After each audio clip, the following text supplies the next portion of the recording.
हम सभी वर्ग, सभी समुदाय के लोगों के इतिहास के बारे में पढ़ते हैं। सभी समाज के बीच में जब उनके इतिहास की बात आती है, अपने अपने पुरखों को याद करते हैं और एक मन में गर्व महसूस करते हैं। फिर हमें याद आता है हमारा भी इतिहास बहुत ही गौरवशाली इतिहास रहा है, जहाँ पर हमारे पुरखे पग पग पर लड़े हैं। उनके लहू से, उनके लहू के एक एक कतरे से हमारे अंदर एक स्वाभिमान का जुनून सामने आता है। जब बात मेवाड़ की आती है, मेवाड़ की आन बान शान इनके अस्मिता की आती है, तब महाराणा प्रताप का नाम जब राणा से महाराणा पड़ता है, जब संकट में होते हैं तब राणा पुंजा भील और ये भीलू की सेना हुंकार पड़ती है। तब हल्दी घाटी के अंदर वो शौर्य और पराक्रम की गाथाएं चलती है, जब मुगलों को पिछड़े हटना पड़ता है।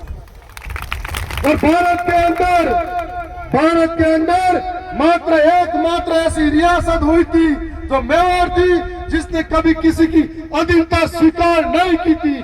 इसका एक ही कारण था, वो महाराणा प्रताप के साथ में भीलू का कंधे से कंधा मिलाकर साथ था।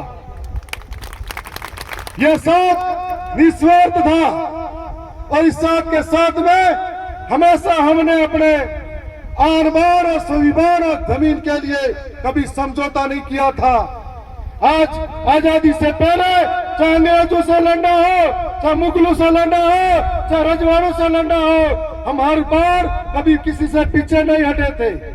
बिरसा मुंडा के नेतृत्व में अंग्रेजों से जल जंगल की लड़ाई शुरू की थी, जो आजादी की लड़ाई से सबसे पहले बिरसा मुंडा के नेतृत्व में शुरू की थी, कंटे मामा के नेतृत्व में शुरू की थी। और रजवाड़ों के सामने भी हमने शहादत दी है, जब अंग्रेजों के सामने दी थी। उसका जीता जागता उदाहरण मानगढ़ है, जहां पर आजादी के बाद में आजादी के लिए हजारों लोग शहीद हुए थे। हमें आज अपने आप में गर्व महसूस होता है कि हमारे भी ऐसे पुरखे थे